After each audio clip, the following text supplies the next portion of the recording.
Hello साथियों, मैं चंदन अपने यूट्यूब चैनल मैथ सहायक बाई चंदन में आपका स्वागत करता हूं।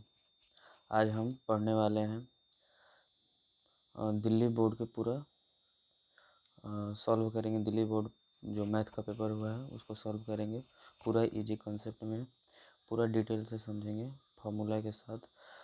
इस नोट्स को पाने के लिए मैथ सहायक बाई चंदन टेलीग्राम पे सर्च करें और ये सारी PDF वहीं पे मिलेंगे और हमारे वीडियो को लिंक भी वहीं पे मिलेगा। आप हमारा चैनल सब्सक्राइब नहीं किए हैं तो जो सब्सक्राइब ज़रूर कर लें। चलिए हम क्वेश्चन की ओर ले चलते हैं। हमारा सबसे पहले क्वेश्चन नंबर 1 होगा। क्वेश्चन नंबर 1 सॉल्व करते हैं। दिया है, यदि शंकु की तिर्यक ऊंचाई 13 सेंटीमीटर तथा त्रिज्या 5 सेंटीमीटर है तो शंकु की ऊंचाई ज्ञात कीजिए। तो हम यहाँ स्कॉलर चूज कर लेते हैं। अब एक हम शंकु बना लेते हैं। शंकु लेते हैं।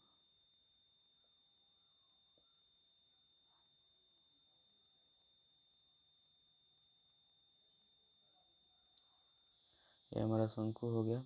इसकी ये यहाँ से और यहाँ तक की दूरी, तिर्यक दूरी जो 13 सेंटीमीटर दिया है, 13 सेंटीमीटर जो दिया है, तो यहाँ पे 13 सेंटीमीटर लिख लेते हैं। पूरा मतलब मैं इमेज के साथ बता रहा हूँ।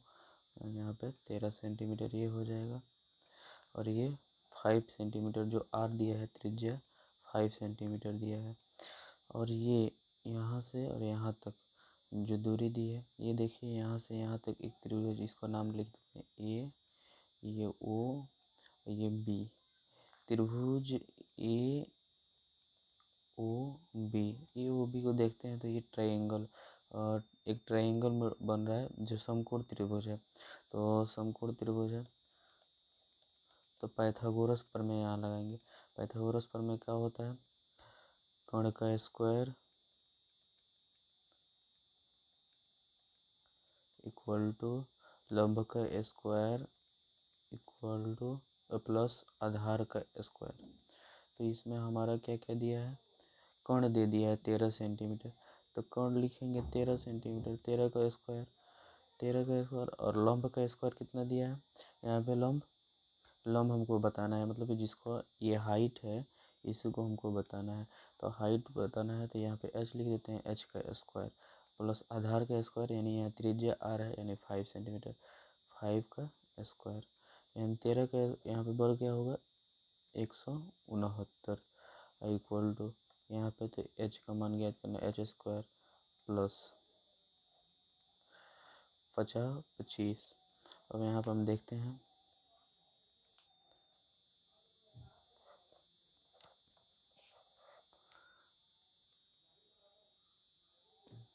यहाँ पे देखते हैं एच स्क्वायर इक्वल टू, यहाँ पे 25 प्लस हो रहा है, यहाँ देखिए 25 प्लस हो रहा है।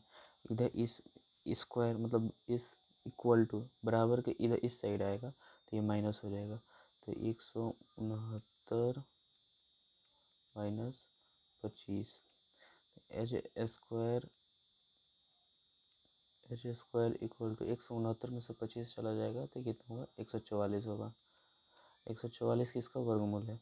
H equal to under root 144। H किसका 144 कितना का वर्गमूल है? 12 का। तो यहाँ पे 12 हमारा राइट आंसर होगा। ऑप्शन डी यहाँ पे राइट आंसर हो जाएगा। Option D will be right answer. Option D right answer हो जाएगा। अब नेक्स्ट क्वेश्चन पे चलते हैं। नेक्स्ट क्वेश्चन हमारा क्या कर रहा है? यहाँ पे नेक्स्ट क्वेश्चन पे आएगा, दिया है ABCD एक चक्रीय चतुर्भुज है। यदि कोण ए बराबर 4x और कोण बी बराबर 3y और कोण सी बराबर 2x है, कोण सी बराबर 2x है और कोण डी बराबर 15y है तो x और y का मान बताइए। चक्रीय चतुर्भुज में आमने सामने मतलब ओपोजिट कोणों का योग 180 अंश होता है। तो यहाँ पे देखते हैं 180 अंश। तो यहाँ पे देखिए चक्रीय चतुर्भुज एक गोले में होता है, ये यानी कोण ये और ये आपस में 180 अंश का कोण बनाएंगे। तो चलिए हम देखते हैं, ये और ये, यानी ये हो गया, ये बी हो गया, ये सी हो गया और ये डी हो गया। कोण ए अब प्लस कोण बी इक्वल टू 180, कोण यानी सी यहाँ पे होगा। कोण ए का मान क्या है? कोण ए का मान 4x है। यहाँ पे कोण सी का मान क्या है? कोण सी का मान 2x है, इक्वल टू 180। 4 और 2 6 x हो जाएगा और यहाँ पे 180। तो x इक्वल टू 180 में भाग करेंगे तो क्या होगा? 180 में 6 यहाँ गुणा कर रहा है, इधर आएगा तो भाग करेगा, 6 से भाग करेंगे यानी 30 बार में चला जाएगा। तो x का मान 30 आ जाएगा। x का मान 30। देखिए इसमें x का मान 30 किस में है? तो ये बी नंबर ऑप्शन में दे रहा है 30, और कोई ऑप्शन में तो आंसर तो यही होगा, लेकिन हम y का भी मान ज्ञात कर लेते हैं। कोण अब देखते हैं, कोण b प्लस कोण d इक्वल टू 180। चक्रीय चतुर्भुज के ओपोजिट कोणों का योग 180 अंश होता है। तो कोण b इक्वल टू कितना दिया है? 3y, और कोण d equal to 15y equal to 180। तो 15 3 18, मतलब 3y और 15y कितना हो जाएगा? 18y, 18y हो जाएगा यहाँ पे, 18y और 180 हो जाएगा। y इक्वल टू, अब ये 18 यहाँ पे गुणा कर रहा है, इधर इस साइड आएगा तो ये भाग करेगा, 18 से ये भाग चला जाएगा कितना बार में? 10 बार में। तो ये y equal to 10, y equal to 10 हो जाएगा, और ये x इक्वल टू 13। तो ऑप्शन बी राइट आंसर हो जाएगा। अब क्वेश्चन नंबर आगे 3 की तरफ चलते हैं। क्वेश्चन नंबर 3 क्या बोलता है? क्वेश्चन नंबर 3 ये क्वेश्चन नंबर 3 क्या है? क्वेश्चन नंबर 3 दिया है,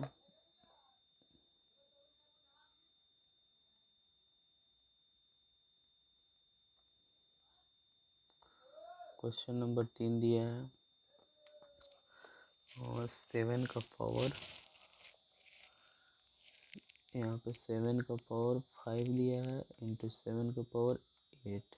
तो एक ये फार्मूला आप पढ़े होंगे,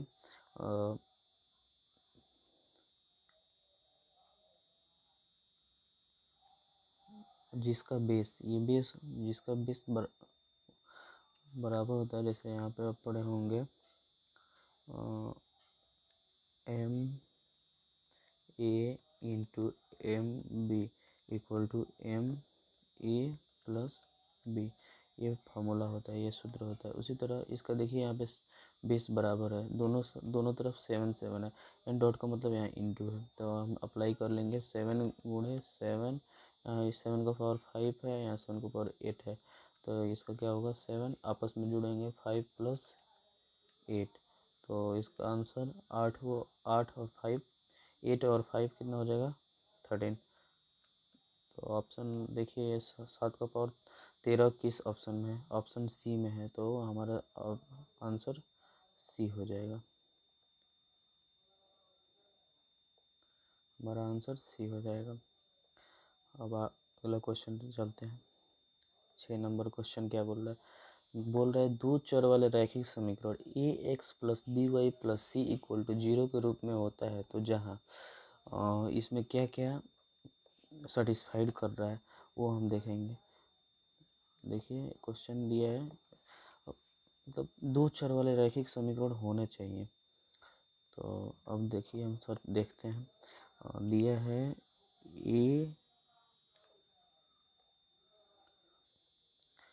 ए x plus B Y plus C equal to 0। अगर हम कंडीशन 1 लगाते हैं, मतलब ऑप्शन ए चेक करते हैं, अगर ए का मान 0 रख के चेक करते हैं, तो ए के जगह पर 0 रखेंगे इंटू एक्स इंटू एक्स करेंगे plus B Y plus C equal to 0।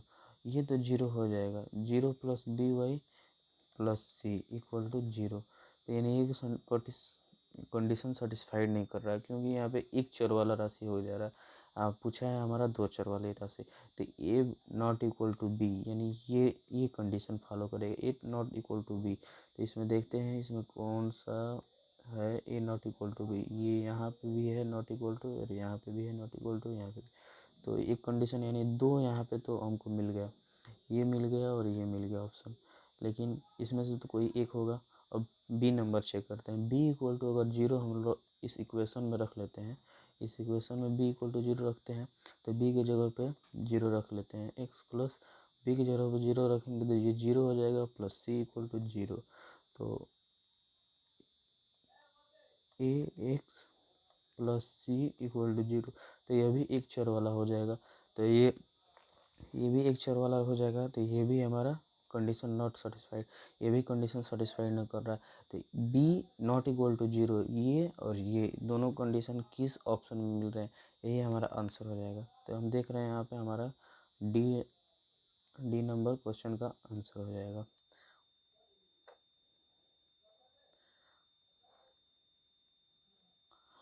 अगला नंबर क्वेश्चन पे चलते हैं। यदि ए बी का मध्य बिंदु, यदि ए बी का मध्य बिंदु, हम कोई एक रेखा ले लेते हैं, दिया है ए बी का कोई मध्य बिंदु,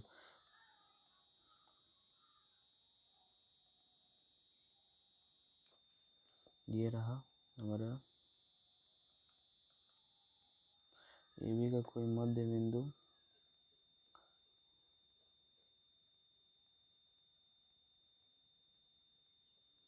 ए बी का कोई मध्य बिंदु सी है। यहाँ पे सी छूट गया। यहाँ इंग्लिश में देखिए, if C is mid point of A B, if C is mid point A B, यानी ए बी का मिड पॉइंट कोई सी है, यानी इसका ए नाम रख लेते हैं, ए बी, इसका मिड पॉइंट ये कोई सी है, ठीक है। And D is mid point of C B, यानी इस सी और बी का कोई मिड पॉइंट डी है, और यहाँ पर डी रख लेते हैं। तो बोल रहा है सी बी का मध्य बिंदु डी है, तो इसमें से कौन सा कंडीशन सेटिस्फाइड कर रहा है। तो यहाँ पे देख रहे हैं ये ए सी इक्वल टू, ए सी न लिख के हम लिख लेते हैं, ए सी न लिख लेते हैं हम, C D equal to B D, ये आपस में बराबर होंगे, ये बराबर होंगे आपस में। तो ये ए सी है और ये ए सी है, ए सी इक्वल टू ये तो C D plus B D के बराबर होंगे, आपस में बराबर होंगे क्योंकि आधे आधे हैं, आधे आधे हैं। तो यहाँ ए सी इक्वल टू सी डी या बी डी, सी डी को हम बी डी की जगह पर लिख लेते हैं क्योंकि ये दोनों आपस में बराबर हैं। तो सी डी टू सी डी हो जाएगा, टू सी डी हो जाएगा। तो अब इसमें कंडीशन फर्स्ट बोल रहा है, कंडीशन एक देख रहे हैं क्या बोल रहा है, a c plus two C D equal to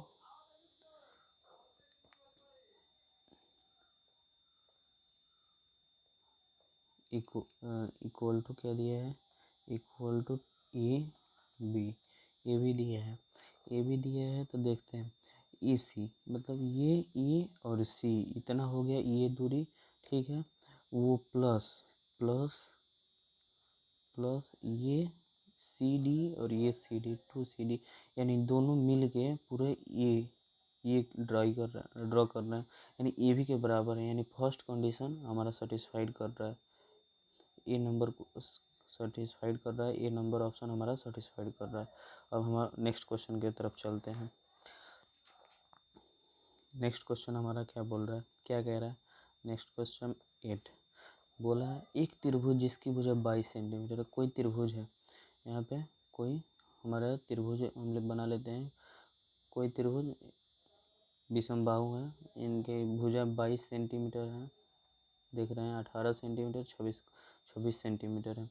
तो एक त्रिभुज है जिसकी भुजा 22 सेंटीमीटर, इसको 26 सेंटीमीटर मान लेते हैं, इसको 22, इसको 18 सेंटीमीटर है। तो पूछा है तो त्रिभुज का अर्ध परिमाप क्या होगा। तो परिमाप है, पहले समझ लेते हैं परिमाप क्या होता है। परिमाप चारों ओर के घिरे क्षेत्र को हम परिमाप कहेंगे। यानी यह 3 ओर से घिरा है तो ये तीनों ओर से घिरा जो बाउंड्री है उसी को हम परिमाप कहते हैं। यानी यहाँ से ये रहा, यहाँ से यहाँ तक फिर ये यहाँ वहाँ वापस, तो इसी को हम परिमाप कहते हैं। यानी तीनों भुजाओं को जोड़ लेते हैं तो पेरीमीटर परिमाप। तीनों अर्ध परिमाप क्या होगा, इसका आधा। अर्ध परिमाप मतलब आधा, परिमाप का आधा, परिमाप का आधा यानी अर्ध परिमाप।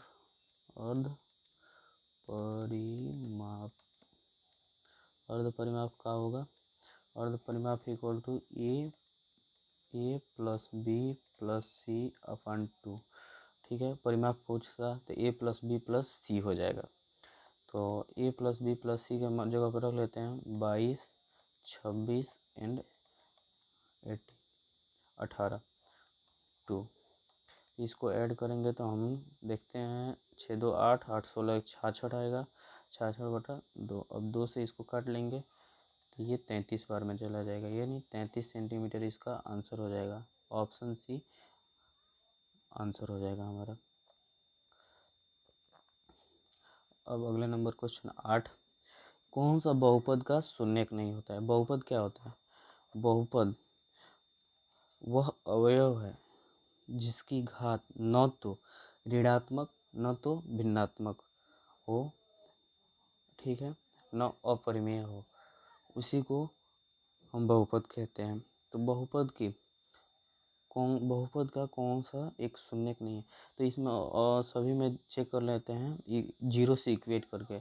जो जीरो के बराबर आ जाएगा 2 रखने पे, x का मान अगर 2 रखने पे 0 आ जाता है, वही हमारा ऑप्शन हो जाएगा। तो x का मान अगर 2 रखेंगे, यानी x के जगह पे 2 रखेंगे तो 2 का स्क्वायर करेंगे तो 4 होगा, यानी 2 का स्क्वायर करेंगे तो 4 होगा।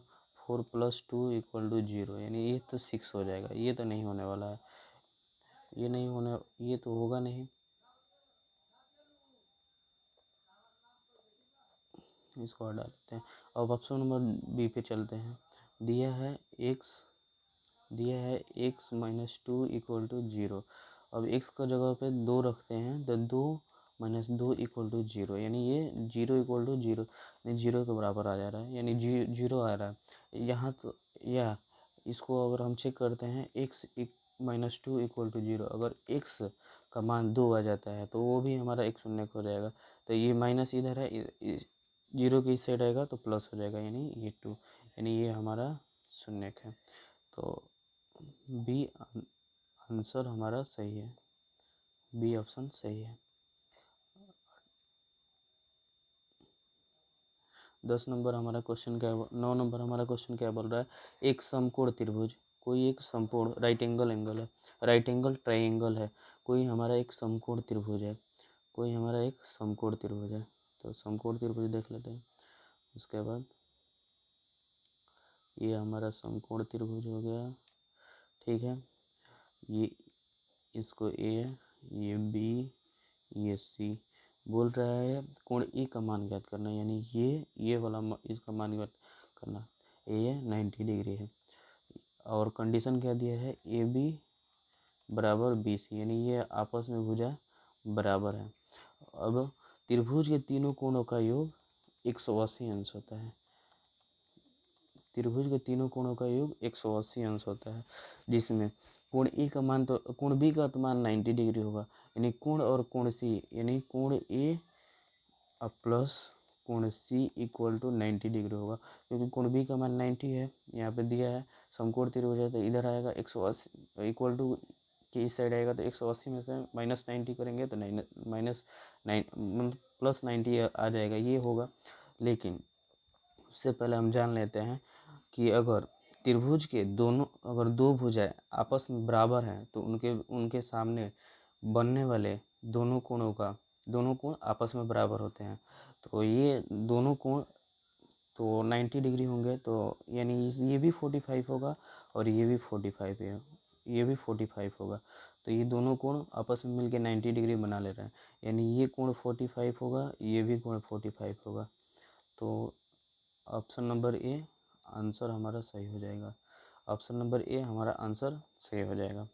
अब चलते हैं 10 नंबर क्वेश्चन की तरफ। 10 नंबर क्वेश्चन हमारा क्या कह रहा है, यदि किसी चतुर्भुज के सम्मुख भुजाओं का केवल एक युग्म समांतर हो तो वह चतुर्भुज होता है।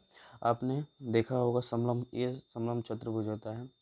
तो आगे हम पहले बना लेते हैं। एक युग्म मतलब एक जोड़ा समांतर हो, आमने सामने की भुजा ये आपस में कभी नहीं मिले। बाकी ये समांतर हो या ना हो उससे कोई फर्क नहीं पड़ेगा, ठीक है। ये दोनों समांतर, एक युग्म समांतर होना चाहिए, या ये दोनों समांतर हो,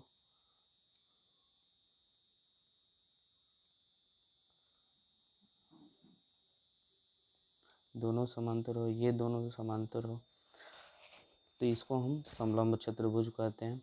तो ऑप्शन नंबर 10 का बी नंबर आंसर राइट है। B number question, B number option right है। अब 11 नंबर क्वेश्चन की तरफ चलते हैं। 11 नंबर क्वेश्चन क्या कह रहा है, दिया है दी गई आकृति में ए बी तथा सी डी के बीच क्या संबंध है। पहले हम आकृति दिखा लेते हैं। आकृति क्या है, ये आकृति है और कोई एक सर्कल है, उसमें ए बी और सी डी का रिलेशन पूछा है, इनमें क्या रिलेशन है। ये देख रहे हैं, ये देख रहे हैं आप, ये आप देख रहे हैं ओ है, बिंदु ओ है, यहाँ बिंदु ओ है, बिंदु ओ है, ये बिंदु ओ है, ठीक है। इधर 5 सेंटीमीटर है, 5 सेंटीमीटर इधर है, इधर भी 5 सेंटीमीटर है, ओके। 5 सेंटीमीटर है और ये ए और ये बी, ये हमारा बी है, बी पॉइंट है, बी बिंदु है। ये हमारा सी बिंदु है, ये हमारा डी बिंदु। तो देख रहे हैं ये इस सर्कल के केंद्र से यहाँ तक की दूरी 5 सेंटीमीटर है और यहाँ की दूरी भी 5 सेंटीमीटर है। तो ये दोनों आपस में इनकी जीवा A B equal to A B equal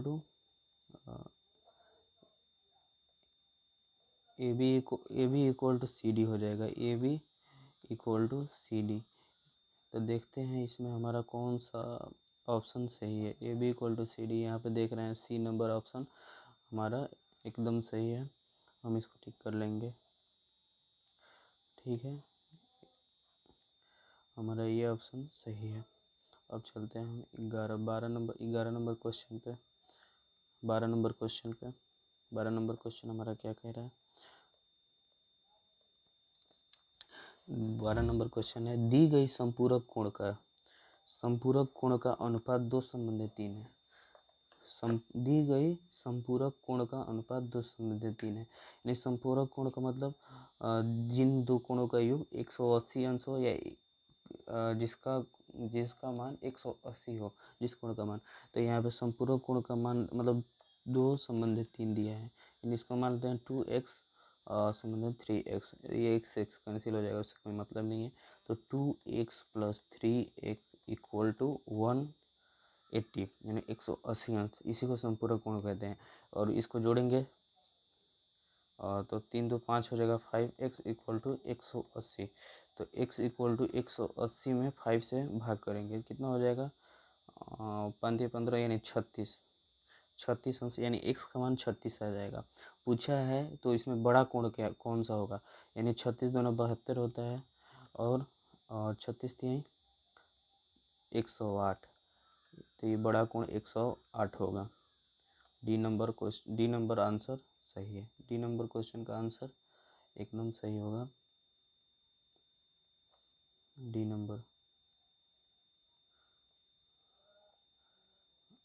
अब 13 नंबर क्वेश्चन की तरफ चलते हैं। 13 नंबर हमारा क्वेश्चन क्या बोल रहा है, यदि एक समबाहु त्रिभुज का क्षेत्रफल समबाहु त्रिभुज का क्षेत्रफल 16√3 वर्ग सेंटीमीटर है, तो इस त्रिभुज का परिमाप ज्ञात कीजिए। If the area of an equilateral triangle is 16√3 वर्ग centimetre, then the perimeter of the triangle is.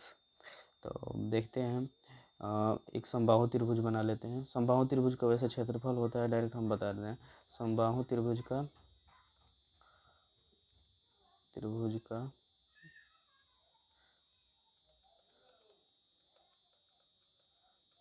क्षेत्रफल होता है √3a, जहाँ ए साइड है यानी भुजा है। तो इसमें समबाहु त्रिभुज का क्या दिया है 16√3 क्षेत्रफल दे दिया है। अब होता क्या है √3a होता है इसका फॉर्मूला, यानी √3 से √3 कट जाएगा, यानी साइड आ जाएंगे 16। तो अभी हम बताए हैं कुछ देर पहले क्वेश्चन में, जिसके तीनों मतलब उसके बाउंड्री मानो ये समबाहु त्रिभुज है, तो ये भी 16 हो जाएगा, ये भी 16 हो जाएगा, ये भी 16 हो जाएगा। यानी इसके बाउंड्री को जोड़ देंगे, उसी को परिमाप करते हैं। यानी ये 16 ये 16, यानी परिमाप इक्वल टू क्या हो जाएगा 3 है, मतलब 3 से गुणा कर देंगे यानी 3 है, या 16 + 16 + 16 लिख के इसको ऐड कर लेंगे तो क्या हो जाएगा 16 16 16 32 16 16 48, ये 48 हमारा सेंटीमीटर आंसर हो जाएगा, जो ऑप्शन ए है। ऑप्शन ए हमारा राइट आंसर हो जाएगा। ऑप्शन ए हमारा राइट आंसर हो जाएगा।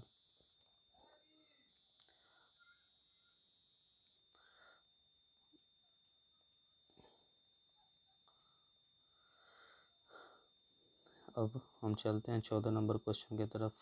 14 नंबर क्वेश्चन दिया है ठोस की विमाएँ होती है। ठोस की विमाएँ मतलब डायमेंशन, उसका डायमेंशन क्या होता है, उसमें क्या मतलब ठोस की विमाएँ क्या होती है।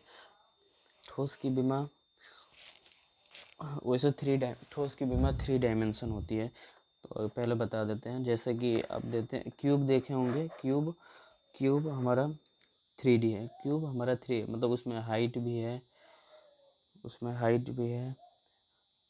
लंबाई भी है, चौड़ाई भी है।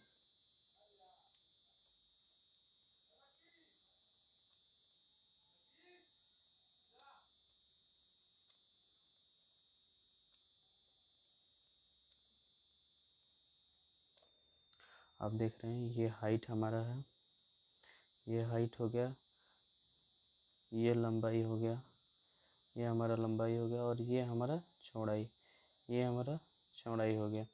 तो ये हमारा 3D है, यानी 3 डायमेंशन है।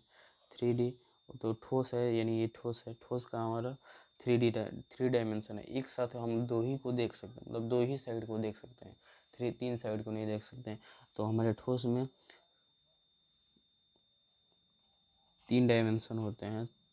तो हमारा ऑप्शन सी राइट आंसर हो जाएगा। ऑप्शन सी हमारा राइट आंसर हो जाएगा। ऑप्शन सी हमारा राइट आंसर हो जाएगा।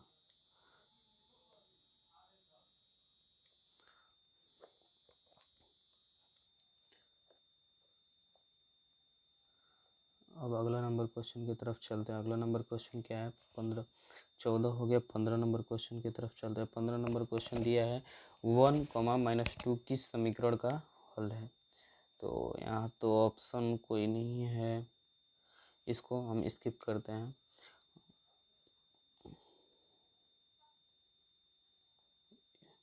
सत्रह नंबर क्वेश्चन की तरफ चलते हैं। 17 नंबर हमारा क्वेश्चन क्या होगा, क्या है 17 नंबर क्वेश्चन दिया है 2r व्यास वाले एक गोले का आयतन, एक गोले का आयतन बताना है। हम एक गोले का आयतन, उसमें एक गोले का आयतन क्या होता है, गोले का आयतन क्या होता है, यानी यहाँ पे व्यास दिया है डायमीटर डी, व्यास को डी से हम दर्शाते हैं, व्यास को हम डी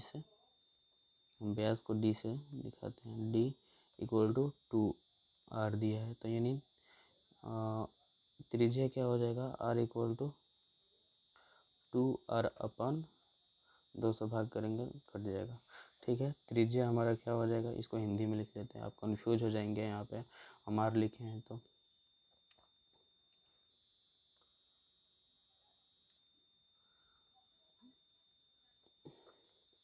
यहाँ पे हम त्रिज्या लिख लेते हैं, त्रिज्या। तो यहाँ पे व्यास मतलब गोले का आयतन क्या होता है, गोले का आयतन, गोले का आयतन क्या होता है 4/3 pi r cube, 4/3 pi r cube. तो त्रिज्या आर है तो आर की जगह पे आर रखेंगे तो यही हमारा हो जाएगा गोले का आयतन। तो हमारा option number C right answer हो जाएगा। ऑप्शन नंबर सी हमारा राइट आंसर हो जाएगा। अब आगे बढ़ते हैं अगले क्वेश्चन की तरफ। 18 नंबर क्वेश्चन क्या कह रहा है? 17 नंबर क्वेश्चन है हमारा, ये बहुत अच्छा क्वेश्चन है। √4 या तो घनमूल निकालना है, तो यानी 3 √4 × √16। ठीक है, इसको सॉल्व करेंगे, सरलीकरण करेंगे, सॉल्व करेंगे। इसको हम ऐसे लिख सकते हैं 4 × 16 3। ठीक है, तो घनमूल का मतलब 3 पेयर निकलना चाहिए, मतलब 3 का एक निकलना चाहिए, 3 का पेयर होना चाहिए। तो यहाँ 4 को तो 4 लिख देंगे, लेकिन 16 को लिख सकते हैं 4 × 4 लिख सकते हैं ना। 4 में 4 से गुणा करेंगे तो 16 ही आएगा, तो 16 लिख सकते हैं। तो यहाँ पे देख रहे हैं हम 3 का पेयर बन रहा है, यानी 4 हमारा राइट आंसर होगा, जो हमारा ऑप्शन सी हमारा राइट आंसर हो जाएगा। ऑप्शन सी हमारा राइट आंसर हो जाएगा। ऑप्शन सी हमारा राइट आंसर हो जाएगा।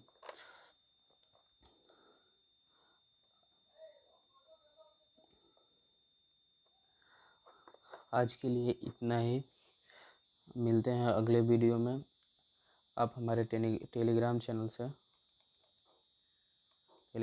से जुड़ सकते हैं, जिसका नाम मैथ सहायक मैथ्स यहाँ पे दिया है, बता यहाँ पे है। इस टेलीग्राम चैनल से आप जुड़ सकते हैं, इसी पे इसका नोट्स दिया जाएगा। आप हमारे टेलीग्राम चैनल से जुड़ सकते हैं और हमारे चैनल को सब्सक्राइब कर सकते हैं, जिसका नाम मैथ सहायक बाई चंदन है। Thank you.